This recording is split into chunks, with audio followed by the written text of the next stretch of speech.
छोलिया हो या लोबिया, सफेद चने या काले चने, सब कुछ मजेदार बने। काला सागर में यूक्रेन का स्पेशल ऑपरेशन, रूस की पेट्रोलिंग बोट को किया तबाह। सेवास्तोपोल बेस पर भी सी ड्रोन से हमला।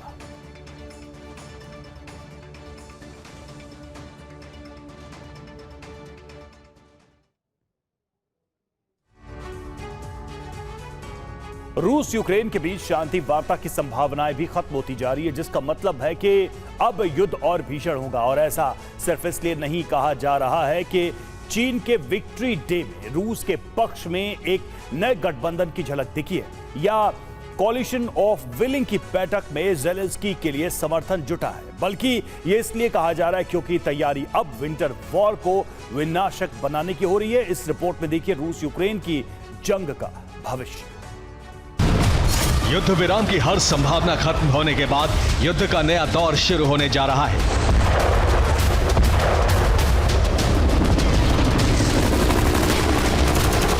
ऐसा दौर जिसमें महाविनाश की कल्पना साकार होगी।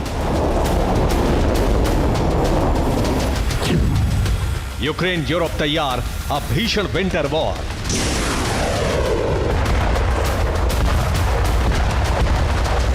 दरअसल इस समय जिस आक्रामकता के साथ रूसी सेना यूक्रेन को तबाह कर रही है, वो जमीन पर बढ़त वाली रणनीति के तहत हो रहा है।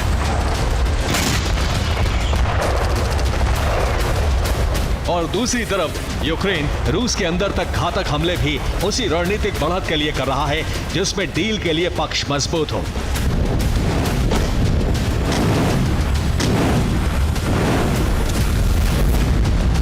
यानी ये हमले सामान्य क्रिया और प्रतिक्रिया हैं, जबकि सच्चाई ये है कि दोनों ही देश बढ़त वाले मकसद को पीछे छोड़ चुके हैं।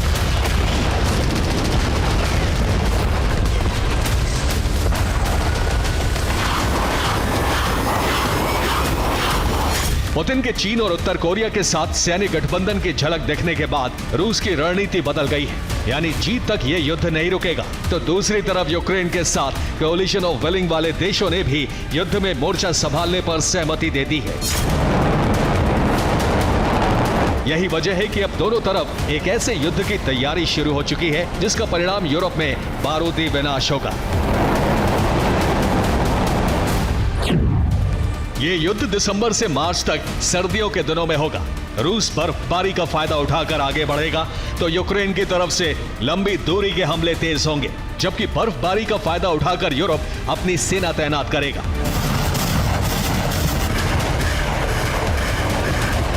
ये कोई अनुमान नहीं है, बल्कि तैयारी से मिले संकेत है। तैयारी ऐसी जो बता रही है कि आने वाले दिनों में युद्ध की गति न सिर्फ तेज होगी, बल्कि घातक से घातक हथियारों का इस्तेमाल भी किया जाएगा।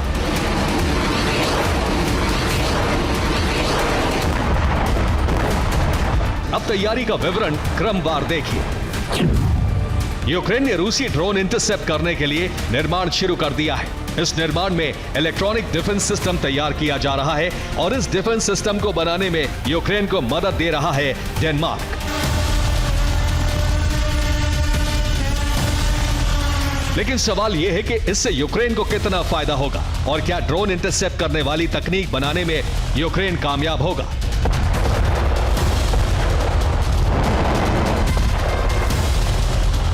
इस सवाल का जवाब है डेनमार्क की तकनीक, जो ड्रोन इंटरसेप्ट करने में सक्षम है। इसलिए यूक्रेन की तरफ से दावे पुख्ता तौर पर किए जा रहे हैं, जिससे प्रमाणित करता है यूक्रेनी सशस्त्र बलों के commander in chief general Oleksandr Syrskyi का बयान।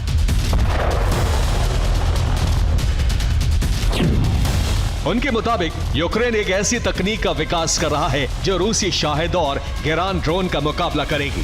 यूक्रेन लगातार रूसी ड्रोन के खिलाफ क्षमता बढ़ा रहा है। अब सवाल यह है कि यह होगा कैसे।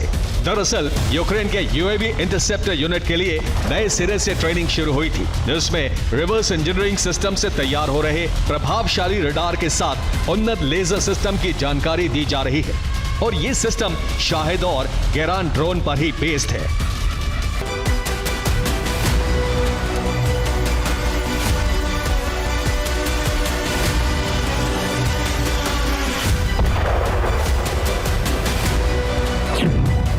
यानी सर्दी के दिनों में जब बर्फ होगी तब रूस के पास ड्रोन और मिसाइल के विकल्प होंगे। लेकिन ड्रोन हमले रोकने के लिए यूक्रेन ने तैयारी शुरू कर ली है। अब सवाल यह है कि मिसाइल हमलों से यूक्रेन कैसे बचेगा। इस सवाल का जवाब है अमेरिका से मदद की उम्मीद, जो बदले हालात में यूक्रेन को मिल भी सकती है, जिसके संकेत खुद ज़ेलेंस्की ने दिए हैं। उनके मुताबिक यूक्रेन एयर डिफेंस के नए प्रारूप को तैयार कर रहा है। उम्मीद है हमें अमेरिका से सकारात्मक संकेत मिलेंगे, क्योंकि हम मिसाइल डिफेंस में उनके ऊपर निर्भर हैं। हमें उनके साथ जानकारी साझा करने में खुशी होगी। ज़ेलेंस्की के इस बयान का सीधा मतलब यह है कि अगर अमेरिका एयर डिफेंस मिसाइल देता है तो रूस से जुड़ी जानकारी अमेरिका के साथ साझा करने में यूक्रेन को कोई आपत्ति नहीं है। यानी विंटर वॉर के प्लान में डिफेंस की तैयारी जोरों पर है, लेकिन ऑफेंस की तैयारी क्या है?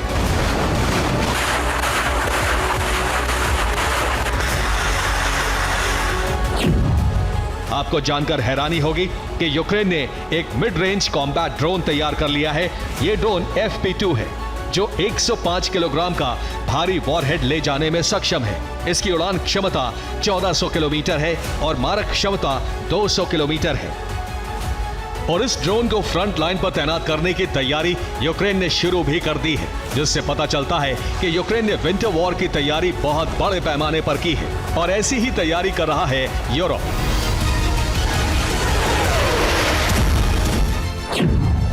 फ्रांस ने भी ड्रोन हमलों का मुकाबला करने के लिए हाई पावर लेजर हथियार विकसित कर लिया है। इस नई पीढ़ी की लेजर रक्षा प्रणाली को फ्रांस ने सिड्रल नाम दिया है, जो ड्रोन, रॉकेट और मोर्टार को नष्ट करने में सक्षम है। यानी अप्रैल में यूक्रेन ने जिस ट्राइडेंट हथियार का प्रदर्शन किया था, यह हथियार उससे भी ज्यादा घातक है। इसके अलावा तैयारी का दूसरा मोर्चा यह है कि फ्रांस अब 70% हथियार यूक्रेन में बनाने जा रहा है। इस निर्माण यूनिट में फ्रांस के साथ मित्र देश भी शामिल होंगे, जबकि ब्रिटेन ने यूक्रेन को लंबी दूरी की मिसाइल देने की घोषणा कर दी है।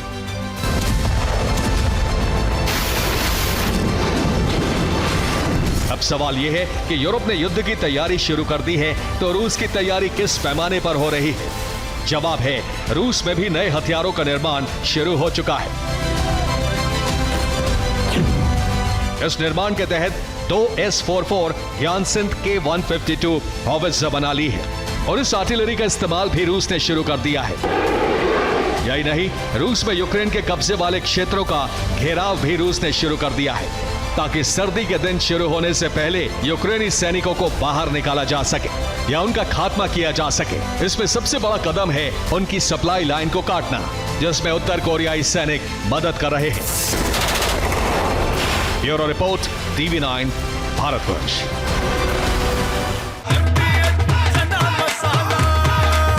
अब छोलिया हो या लोबिया, सफेद चने या काले चने, सब कुछ मजेदार बने।